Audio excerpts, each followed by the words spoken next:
Hey there, and thank you for joining me. I want to share a compilation of my 2024 videos, which I share the latest news on HIV and AIDS, as well as share viewers' experiences and their stories, which is incredibly valuable to any viewer. So sit back and enjoy. Here we go!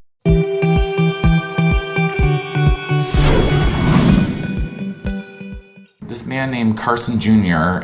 knowingly engaged in sexual unprotected contact with a few women at swinger parties. So this woman reported that she found out his sexual status later on from another woman, and she's saying that she got tested and tested negative.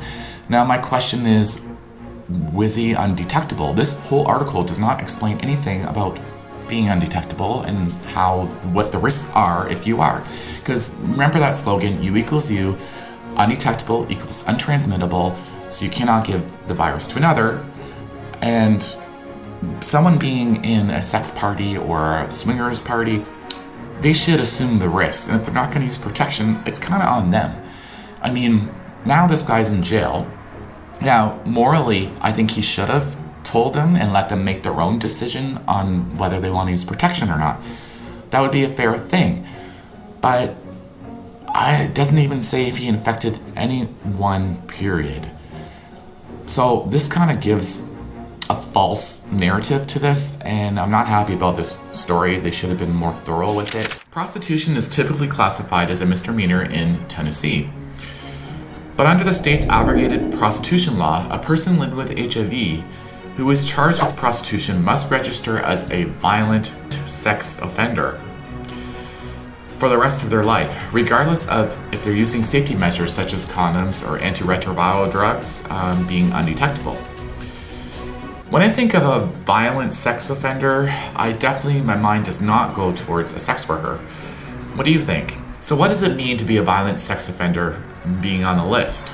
They must report quarterly. They cannot leave the city or state. The rules would be set up according to a case-by-case state basis.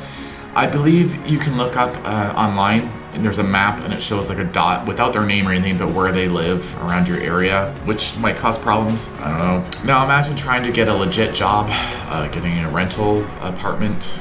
I mean, they do background checks. Good luck. I mean, it must prove difficult. This is an outdated law back in 1991, and things were much different back then. I mean, if you got HIV, it was considered a death sentence. There was no ART, which is antiretroviral therapy, available, so basically that was that. There was not much options out there. A growing number of people are living with HIV older. The main reason why is because of treatment is so good that you can last close to a life expectancy as normal. Nearly half of people living with HIV are over 50 in the United States. Many of them have been diagnosed previously at younger years, but then also every year they're getting rates of people over 50 being diagnosed in the thousands every year, over 50. Why is that? Older people are less likely to get tested though, and they may not know they have HIV. So signs of HIV/AIDS can be mistaken for other diseases they might have. It will mask that. Some people might be ashamed or afraid of getting tested. Plus doctors, sometimes they don't think about testing older adults. Some people may not have access to high quality services or facilities. So by the time someone is diagnosed, they may be in the later stages of HIV, which would progress to AIDS. And who knows how many people they might have infected during this time period. The good news is, once treated, the medication can crawl you out of the AIDS prognosis, and you become HIV positive again and at a negative status, and you won't be transmitting the virus to anyone, and you'll be in a much healthier state. Even in the United States, about 1/3 of the people who are diagnosed with HIV are not keeping their virus in check. So how about this? A pill taken once a month, even a jab at the clinic for once every 6 months, or a shot administered at home once a month. Within the next 10 years, these options may be available instead of taking oral doses. And quite possibly in the future, HIV may only need to be treated twice a year. Can you imagine that? That's incredible.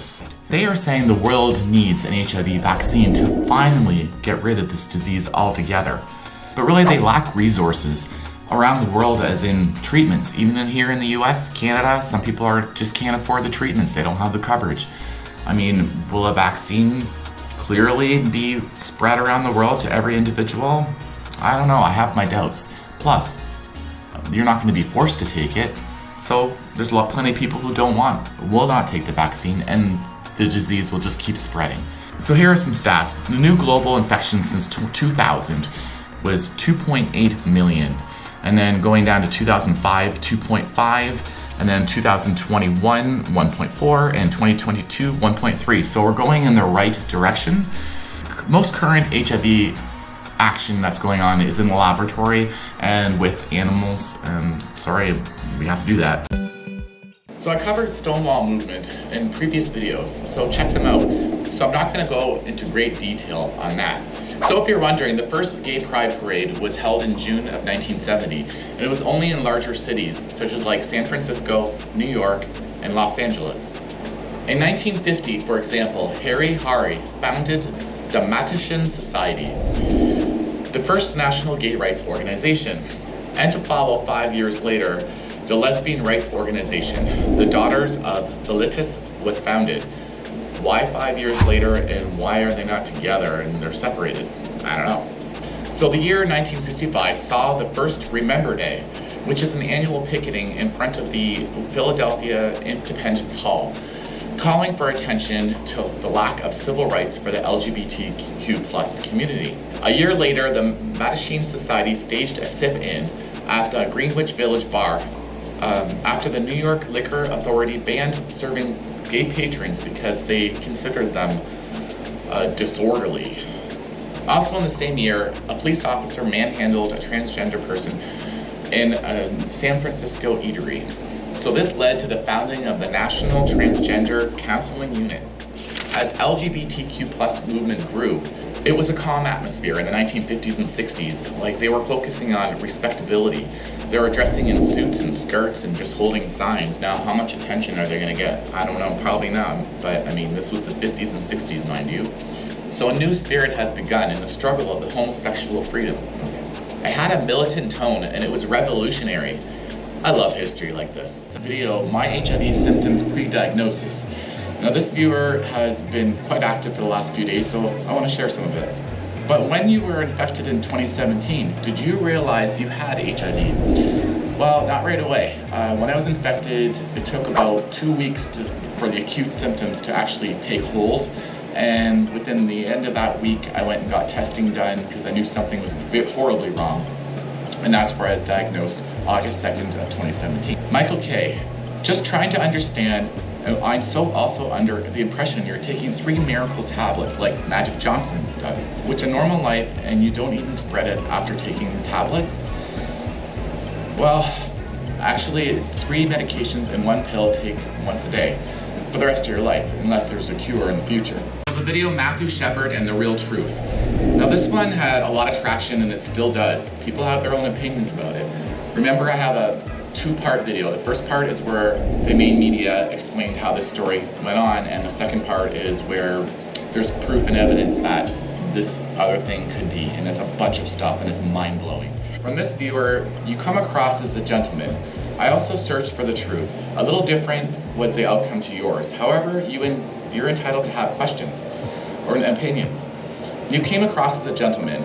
I also searched for the truth. A little different was the outcome of yours. However, you are entitled to have your opinions. I'd ask you to search for the full police interactions of the murderers. It's not long been published. You may or may not have changed your opinions upon sitting back and listening from the beginning to end. I also break down recalling the sad event. We are all human. By the way, I'm also a gay man. Take care, James, down under Australia. So yeah, this video strikes a chord with many people. It's a sad story no matter how you look at it. So what I found is I just leave the audience to make their own decisions and judgments of what story they want to believe or parts of them. At the end of the day, it's a tragic, tragic end. HIV sex workers revealed. Thank you for sharing this positive, informative content about HIV. It's important to spread awareness and eliminate stigma around the topic, and that's reassuring to me that I'm doing something right, and the main reason why I'm doing this. I enjoy it also, just to have a voice, and to let people have their own voice and share. I appreciate the positive feedback.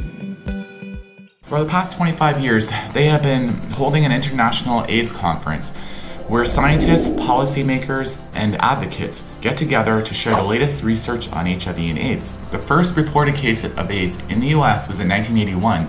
I'm just wondering, why didn't they do this far sooner? It's been over 40 years. Here's why this is so important to have the conferences. UNAIDS highlighted the importance of taking bold action in the global response. They project that nearly 35 million new HIV cases and nearly 18 million AIDS-related deaths will happen between 2021 and 2050. That's terrible. I looked at the stats for today in 2024. Since the beginning of the epidemic, 42.3 million people have died, and roughly 39.9 to 44.6 million globally are living with HIV. And that's just an estimate, could be far more. I was also reading about a trial for a vaccine, which would be an injection once every 6 months to protect you from getting HIV. Now, this would be wonderful for such countries like Africa, which is very difficult to get in a daily supply of oral medication. They want to achieve the target of 95%, which is 95% of people living with HIV know their status, taking treatment, and their viral load is suppressed. Termed it 95, 95, 95. So there have been advancements in HIV and STI prevention. Have you ever heard of the drug called DoxyPrep? It is taken within 24 to no longer than 72 hours after having condomless sex. So it's for high-risk groups such as sex workers, men who have sex with other men, and so on. I think that's wonderful, and it should be available to anybody. Pete Buttigieg is an openly gay married man who is the head of the US Transportation Department. So false news that Pete is now revealed that he's HIV positive.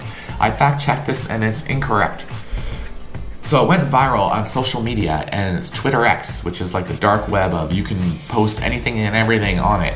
So the false claim came out within, I think, about a week and a half ago that Buttigieg revealed that he's HIV positive. The post was amplified by reportedly the Republicans and seen by hundreds and thousands of people. So the headline wrote, "Breaking, Pete Buttigieg reveals that he is HIV positive." This is concerning because it lacks the knowledge of information on HIV. There are people commenting about it's tragic that he revealed this, about his health.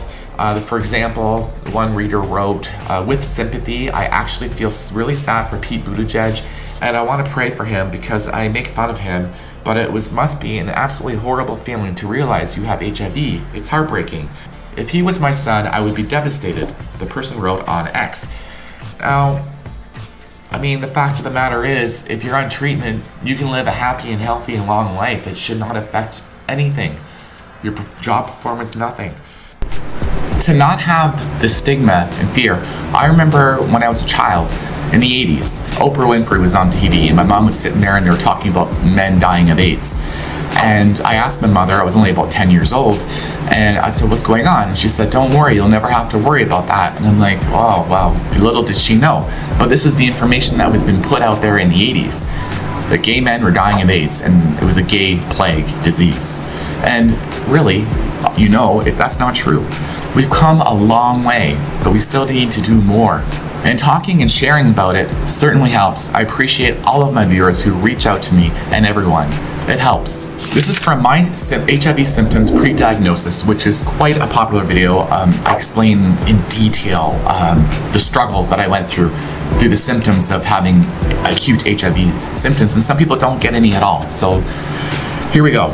Me and my partner are a year into our diagnosis. Long story short, we've had it for 12 years and didn't know it until last year. We worked out that my partner had it when we started dating in 2012. Though we didn't know how long for, we both had symptoms, but neither of us realized as they were subtle. He had a small rash on his abdomen and never cleared up.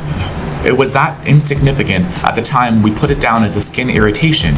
He would get small circular rashes on his leg in a couple of weeks and then it would clear up, only for it to come back a few months later in the same place. That was all he got. I, in hindsight, had a few more symptoms. After 3 months after we started dating, I got a heavy cold, middle of the winter, so didn't suspect anything. But it was an unusual cold. I had a terrible fever, which I couldn't bring down. It lasted about 2 weeks. Normally they say lasts 4 to 7 days, which is so true. I would be wondering what's going on myself. Then I was fine for a few years. After a few years, I developed athlete's foot, which would clear up with using cream, but as soon as I stopped, it would come back. Then in 2020, I started to pass blood again. My inflammation markers were quite raised at 700 plus, when we should be at 40. But a week later, it cleared up, and then it started again a few months later. I had a colonoscopy, and nothing was found other than historical inflammation. This went on for a couple of years, flaring up a week or two and then clearing a few months later. The doctor put it down as colitis as it runs in the family. In that time, I had to check my temperature daily for work because of COVID. Mine was always mildly raised to 37.5 to 37.8 Celsius, and my face always looked flushed red. For 2 years, I felt physically tired a lot from 2021 to 23, but I thought it was due to stress of my job and stress of COVID and the lockdowns. I also developed vertigo, and that I would have a few weeks and then it would stop, only to come back again a few months later, and then it would stop again, but nothing or out of the ordinary, as both my parents get vertigo and my grandparents.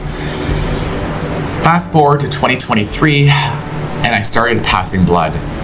Not a lot, but enough to notice. Went back to see the doctor, and it wasn't my usual doctor. It was a local doctor. He ordered a HIV test, which came back positive. Can you imagine, after all that time? He then tested my partner, which also returned positive.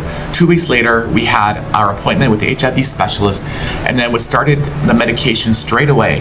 My viral load was at 9,030, and my CD4 count was at 324, which is your white blood cell count. And if it goes below 200, you're considered to have AIDS, so that was dangerously close. So we're both put on Dovato after being undetectable for a few months. Been a roller coaster of a year, I could imagine, but it's brought us closer together.